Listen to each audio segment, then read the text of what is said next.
How's it going, everyone? Welcome back to the channel. If you guys are new here, do me a huge favor, go down and subscribe and leave a like on this video before we get started. Today I'm going to give you guys a couple of reasons why you need to go out and buy a Bronco, or why you should consider buying a Bronco. Without further ado, let's get a little cold startup on it, lukewarm startup on my very, very green Ford Bronco.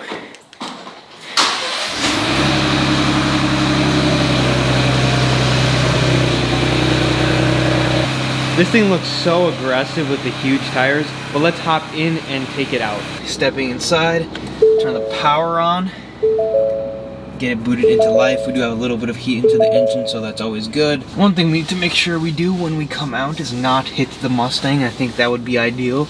Mustang hiding right there. But this thing is a behemoth of a car, and it kind of gets in the way of everything. Because of all the salt and stuff, I haven't seen the Bronco clean in so long, and it's kind of weird to see the color actually green instead of white. I also haven't seen my Mustang and Bronco together in a pretty long time, honestly. It's kind of weird seeing them together because anytime I'm driving the Mustang, it's always like during the nighttime when I get back, and I never see the Bronco in the daytime, or the other way around, or the Mustang's just sitting in the garage. That being said, I'm gonna get back into the Bronco because it's super cold outside. We are just about to hit 2,400 miles in the Bronco, so it's been driven a decent amount since I picked it up a couple months ago. 27 degrees outside right now. I just went for the clutch. The Bronco doesn't have a clutch. That hasn't happened to me in quite a while, where I try to go for a clutch in an automatic car. It happened when I first started driving manual. I can't believe I just did that. Let's take it out for a quick spin, get a little more heat into the motor, it gets fully warmed up, and talk a little bit why I got one and why I think you guys should get one too. So we're just going around in the snow right now. I think this was the most appropriate location to bring this thing, is on the snow and actually off the road, where I thought it would be more phased because there's actually quite a bit of snow, but this thing does not care whatsoever. I can't wait to do more off-roading with it. Like, this isn't any type of off-roading whatsoever, you know, but I just thought I'd put it on the snow and see how it did, because I've never taken it off the road yet. But with that being said, since it is an off-road SUV, you'd expect it to be pretty rugged on the roads. Jeeps are kind of known for their solid front axles and being kind of like bad driving. Alright, I've unlocked the rear diff because it locked the rear diff on me when I put it to off-road mode. But now being on the road, one of the reasons that you should buy a Bronco is it is extremely comfortable to ride. I love the cabin feel. It's a behemoth on the outside. This thing is huge when you have the Sasquatch package on it, and when you see it, there is a ton of road presence, but inside the cabin, it's very cozy, and the ride is very soft and very smooth. Jeeps are great off-road. Solid front suspension is great for off-road, but 90% of the time, I've said this so many times and don't want to repeat myself, but I have to, 90% of the time, you're going to drive these cars on road. Your daily commute most likely does not have off-roading in it. So, you'd want something that's a little more oriented towards the roads rather than towards the off-road, and I think this has a better blend of the on-road off-road than the Jeep does compared to more off-road on-road. Along with that, this thing has a lot of power. It has a turbo V6, which are not grenading themselves, unlike the media has kind of made them out to be.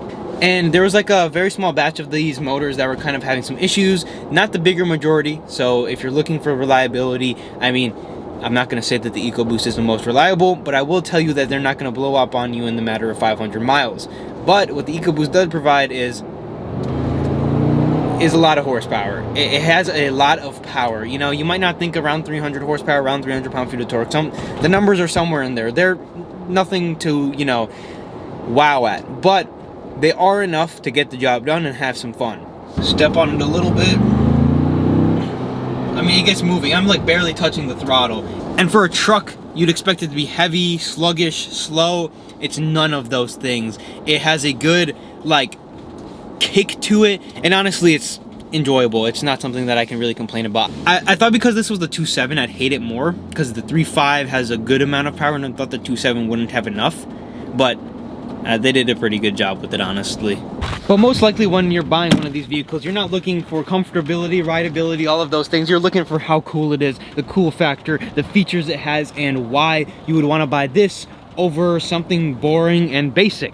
And one of the biggest reasons for that is it's an awesome mall crawler. And one of those features is, just like a Jeep, the doors come off and the roof comes off. And on top of that, all of this you're seeing is completely factory.